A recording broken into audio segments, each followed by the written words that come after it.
Well, hello, everybody. Thanks for joining us. My name's Denny Smith, and today is Friday, January 14th, 2022. Joining me on the call today is Mr. Andrew Cheatle, Chief Operating Officer of Tanzanian Gold Corporation. Andrew joined TRX a year ago in 2021, and he is an accomplished mining executive, geoscientist, and a director. Andrew is a graduate of the Royal School of Mines, Imperial College in London, and his 30-plus year of international career has encompassed operations and production, mine development, and exploration in both senior and junior mining sectors. He is currently also a non-executive director of Condor Gold PLC and Troilus Gold Corporation. He is publicly passionate about the mining industry's potential and positive role in the community and national development. He is therefore spending considerable time in Tanzania working with a highly motivated and talented local team to advance the Buckreef Project to become a world-class gold mine.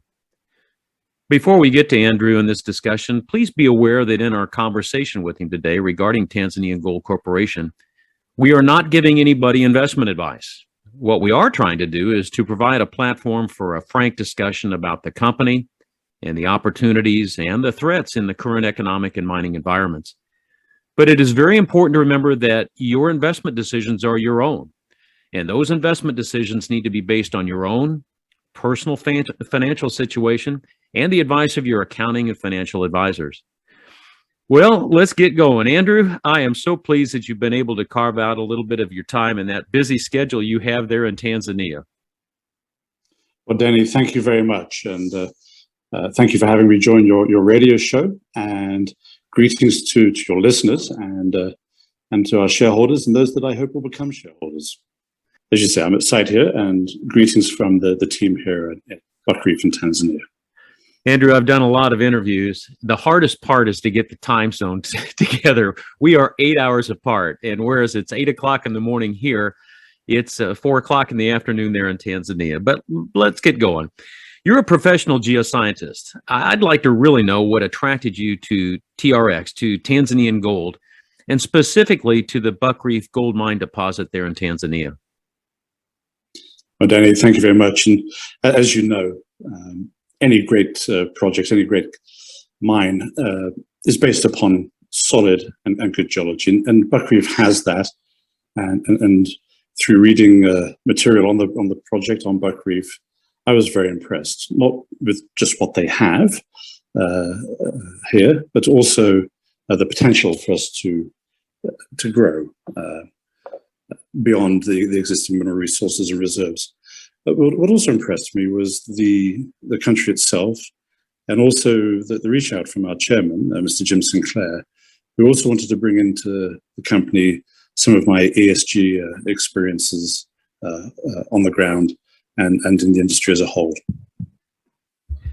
We're going to talk about ESG, environmental, social, governmental, in just a bit.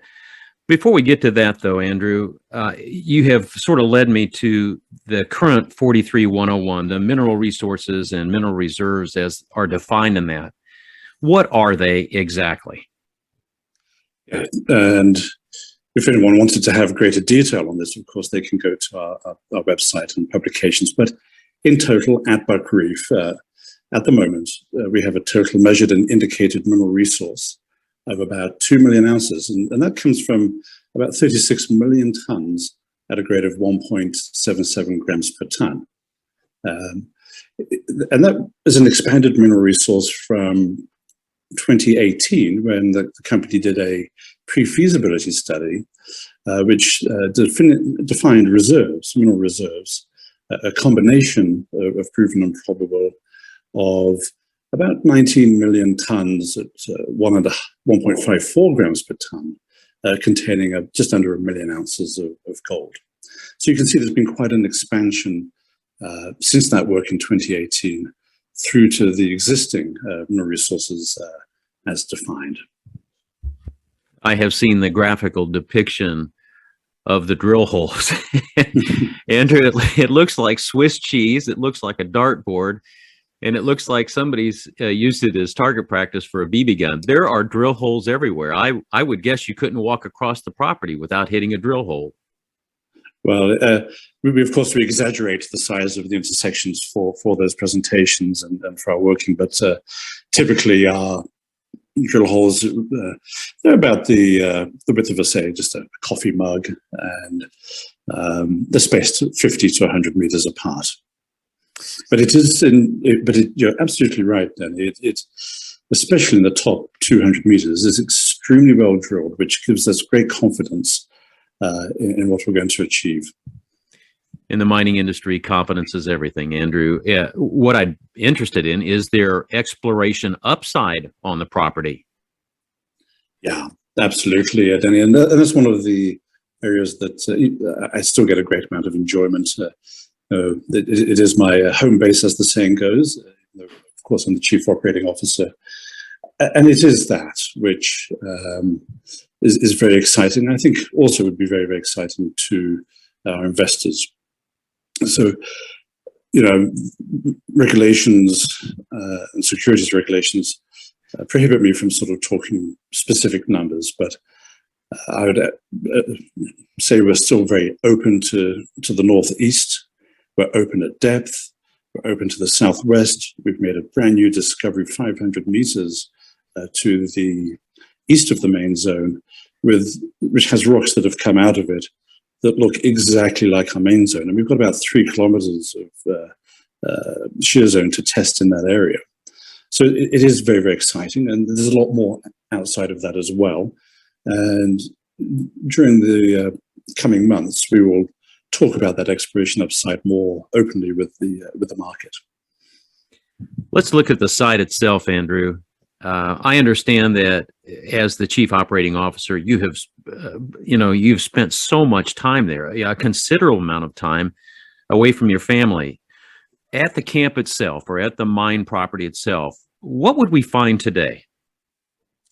I think the first thing you would find is a highly motivated team, 100% Tanzanian. We like to say they have a spring in their step. We've spent a lot of time at site working with the team, working on motivation, purpose, getting a purpose-driven workforce going where people are achieving. On the physical side of things, what you would find is a spectacular camp. We've spent some money and investment making sure that people can live comfortably. Don't forget, our workforce spend over half of their life living here, so they must be comfortable. It creates motivation. We also have a new plant. We've just commissioned in the last quarter the first ball mill and associated CIL, carbon and leach tanks.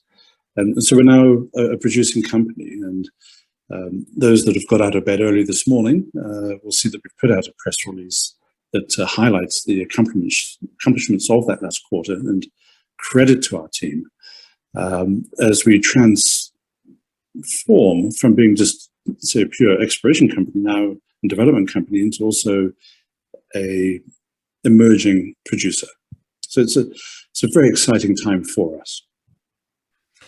Andrew, let's talk about the processing plants. I build and fly experimental aircraft known as gyrocopters.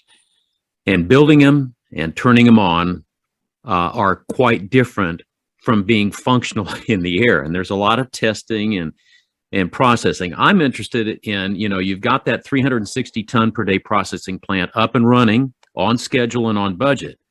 My question for you is, how is it working? How's it going? Well, thank you, Danny. It's a good question. And first of all, let me just say thank you for recognizing that we're on schedule and we were on budget. And again, credit to the entire team, from our CEO all the way through the whole team to get that accomplished. So we're doing very well. In simple terms, it's working. And as you know, that's the good part. And there's gold bars coming out of the other end. So in any of these installations, there's always a period of commission. In other words, we've built everything, the mills are turning, the agitators are rotating in the tanks, and the tanks are obviously not leaking, and the crusher's working, all that sort of thing. So that's all there. But then, of course, you have to bed it in. You have to, I suppose, just bed it down a little bit. So we've been doing that. We've been steadily increasing up to nameplate, up to around about 350, 360 tons a day. And as we've increased those efficiencies, we've also been putting in higher grade ore. As the recoveries improve, so we can do that.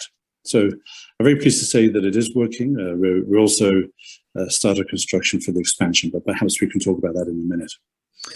Yeah, before we get to that, Andrew, in our previous conversations, I'm a very simple man, Andrew, and I always thought of oxide as dirt, and I always thought of sulfide as rock. And you corrected me very professionally and very nicely before. But for our listeners, why don't we talk about the difference between what I'm calling oxide, dirt, and sulfide, rock? Give us the scientific, or give me the geologist view of the difference between oxide and sulfide. Yeah, absolutely. And thank you, Denny. And I will drop into a little bit of geology here. And I do hope our listeners don't get too lost. So the oxide layer is the near surface. It's the weathered material of the main deposit of what we call here the main zone. And the main zone itself is what we call an Archean shear zone hosted gold deposit. So in this rock, and this deposit was forming at about 2.6 billion years ago.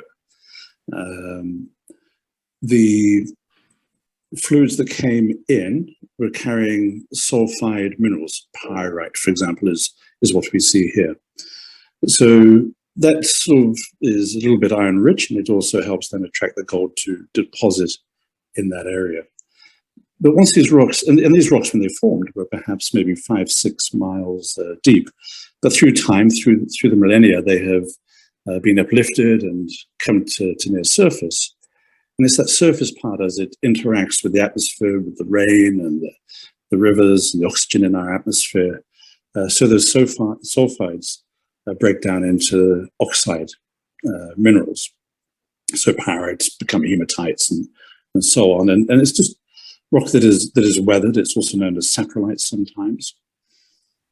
And the very, very top part of it is, of course, soil, or as you like to say, dirt. Professor, that was really well done. I think I've got a handle on this. So there's two different ways to process it, and that leads me to the next part. We've got this. Well, let's sort of transition. We've got the expansion of 360 tons per day to 1,000 tons per day in the second or third quarter. Why don't you give us an update on that, and then we'll jump into the sulfide side of it.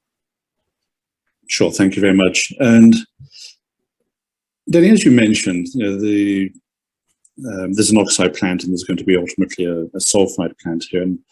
And the reason we have to have two different circuits is because the metallurgical or the chemical characteristics of the oxides and the sulfides are so very different. The oxides also have clay minerals in them that result from the weathering of minerals from the sulfides. And those clays, if you like, it don't mix well with our sulfide ore. So we've learned that the two have to be treated separately. If that answered the question there. Pretty good. What are the plans for sulfide development? You've always said, both you and Stephen have always been keen to emphasize that the oxide processing plant is just a starter. So what are the plans for sulfide development then? Yeah. So, as the sulfide, before we get to the sulfides, we're expanding our oxide plant up to 1,000 tons a day. And our guidance has been about mid-year to get that going. So to be 3 times larger than we are now. The sulfide project is going to be so much bigger. The oxide layer, the weathered layer, is about 30 meters deep, whereas the sulfides, we know, go down to at least a depth of 700 meters. And understanding the mineralization system, they will go even deeper, and ultimately in time, this project will have underground mining as well. So the plans so far are that we've identified where the sulfide plant will go, where the dry stack tailings will go, the waste rock dump, and our camp. And we started to do geotechnical work and metallurgical work on how the sulfides ore will behave through a processing system. Andrew, whenever anybody looks at mining in general or tries to select a property, we always start with the 43-101. But the 43-101 is like a transcript from college. You've got 5 students in front of you. They all provide you their transcripts. And you look at those transcripts and you can see their grades. You can see what they took as far as an education in the coursework. What you can't really tell is who they are as human beings. So the next question I have for you, I don't want to talk about 43-101s. I want to talk about comparable deposits in other mines. I want to talk about the personalities of the dirt and the rock in simple terms. Talk to me about comparable deposits in other mines around the world. Yeah, and great question, Denny. Actually, deposits like this, this is, as I mentioned earlier, characterized as a Archean shear zone hosted gold deposit. And here in Tanzania, we're in what's called the Lake Victoria Greenstone Belt, which is host to at least 3 truly world-class mega deposits in North Mara, Geita, and Bulyanhulu. The characteristics that we have, some of them are very similar to Geita, for example, particularly the deposits of Geita that are outside their iron formation. There's a little bit of similarity to Bulyanhulu in that there's shear zone controls, but there's also very major differences to Bulyanhulu. We have sulfide that is not refractory. We have sulfide that it's free milling. It's not acid mine generating. There's no preg robbing. There's no refractory material in it. So it's very, very different to Bulyanhulu in that sense, although lying in the same greenstone belt. And therefore, it's also, because it's Archean greenstone deposit, shear zone hosted, it has similarity to deposits that we see in the Yilgarn in Australia or the Canadian Shield in Canada. There's very many similar characteristics. It's a type of system that can have, when you're in the right place, deposits that run into millions of ounces, as we're seeing here.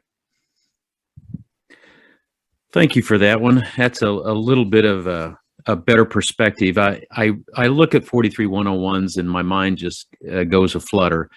I really want to know what those personalities are, and I guess I'm surprised that the similarities to Geita. That's reassuring, quite frankly. I want to talk next about. Go ahead. Let me just, if you want, in terms of personalities, I mean, you'd have to characterize the deposit here as, it's clean and well behaved. Oh, you rascal! That well played, sir. All right, I want to talk about the Tanzanian mining community and government relations. John Magufuli passed away last year, and President Samia Suluhu Hassan has taken over. And I'm just anxious to know what you found in the Tanzanian mining community and government relations. What's it like in Tanzania for the mining community? It's extraordinarily exciting. I think, the overall political environment, if you like, with the new president, who's very affectionately referred to as Mama Samia, has welcomed is welcoming of foreign investors.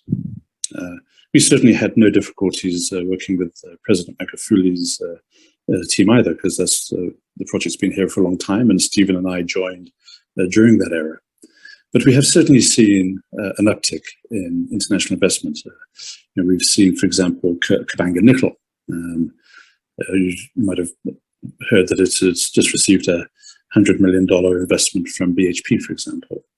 We've seen the Barrick commitment to investing over $50 million in exploration over the next 2 years. We see on the graphite side of things, Walkabout Resources getting loans and getting on with building their deposit. Similarly, with one of our other neighbors, Orezone, receiving their special mining license, and also recently getting a good investment into that company. So that gives a sort of flavor. There's certainly a lot more traffic in Dar es Salaam than there used to be, say, 12 months ago. Steve, and you, I'm talking about Steve Maloney, the Chief Executive Officer, and you, Andrew Cheatle, as the Chief Operating Officer. You have the soul of shepherds, and I want to talk next about the environmental, the social governance, what everybody is talking about is ESG. And it's certainly a major focus for investors across the world. We want to be supportive of those that have a responsible nature about them. I have seen what you and Steve and certainly Gaston and Isaac and Khalaf, all of you in the TRX team seem so very much focused on the humanity of mining. And that is quite refreshing. But what I would like to know is, what is Tanzanian Gold doing and will do going forward in regards to ESG? Yeah, and Danny, ESG is obviously core to what we do. It has to be. We're here in Tanzania. We're in an area that by any stretch is developing. So we work with our team here at site. The people at site, 100% Tanzanian, as you mentioned. And I should also just say that Gaston and Isaac are our general managers, and Khalaf is our SVP for Tanzania. So we work with the local communities, both in terms of hiring, but also with their community leaders in terms of what is important in that community for them to further develop.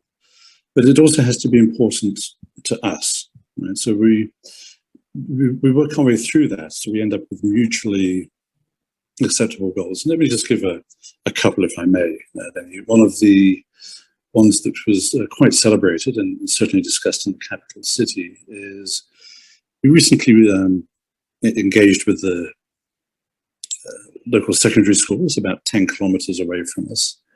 Absolutely fabulous group of teachers. But also we have to remember that there's a school that doesn't have electricity or running water throughout, certainly limited in terms of its computers.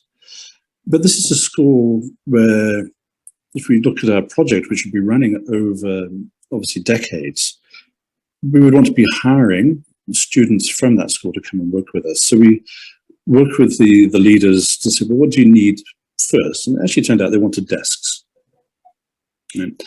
And so we did. We constructed and locally built 300 desks so that the students could sit in the classroom and have a better environment for learning. We will continue to work with that school in terms of science labs, computers, administrative side of things as well, because we need the whole gambit to run a mine. And we will also, as time develops, obviously second from that school during either holidays or as interns, students here, to come and work here in Buckreef. So that's one example. The others also center around health. So the importance of clean water is very, very important. We do enjoy that here at camp. We've got boreholes and state-of-the-art filtration systems, but we're also hiring in locally. So we'll also be engaging with some NGOs, continue to engage with community leaders about how do we set up for our surrounding communities to have better access to clean water, which is the basis of good health, and obviously the basis of a healthy workforce. So you see how it all works. It's not that we're being charitable in that sense, but we're being partners, development partners, if you like, in terms of building the mine, but also working with the community to help build that mine. Andrew, you got the heart and soul of an organization that I grew up in the 1950s and 60s, the Boy Scouts, which is do no harm. You protect the environment, and you know the soul of mining is dirt, and you're going to have dirt and you're going to have mud, but dirty does not mean polluting. And the approach of TRX to the environment has just been astounding. The pit, the triple layers. You want to talk a little bit about the protection of the environment? Yes, I mean, we carefully monitor the property. We actually have no discharge from our water discharge from our property at the moment. That's very, very important. I think it's important also to look ahead, and there's been massive transformations, Denny, in terms of tailings dam, if you like. The waste disposal after going through the processing plant. These days, it's the technology is there to produce what's called dry stack tailings. So this is the moisture has been taken out at the processing plant. That water is treated or recycled from that tailings plant. But then you end up with a dry stack, if you like. Let's call it sand, sticky sand. That's not going to have a dam failure in the same way that we've seen so tragically from Brazil, of course, being the more notable ones. So there's a big change in the industry. And as we build that dry stack tailings dam here with the main sulfide plant, I believe it'll be the first one in the country, and it benefits us. It also benefits the community and reduces a major risk for everybody concerned. It's wonderful to see the pictures too, Andrew. When I see, when you first arrived, you were living in the same conditions as the miners. That is so honorable, brother. And you are part of Tanzania, and yet you and TRX and the resources of TRX are investing back in Tanzania. And it is going to be wonderful to see. And I would guarantee you, if you've got a school 10 kilometers away, that mine's going to be around there for a couple decades or more. You're probably going to have some kids from that school working at that mine. And well, God bless you for that. Honest to goodness, Andrew, I'm just so proud of what TRX is when we talk about ESG. Yeah, staying with education, Danny, thank you for that. It's very kind.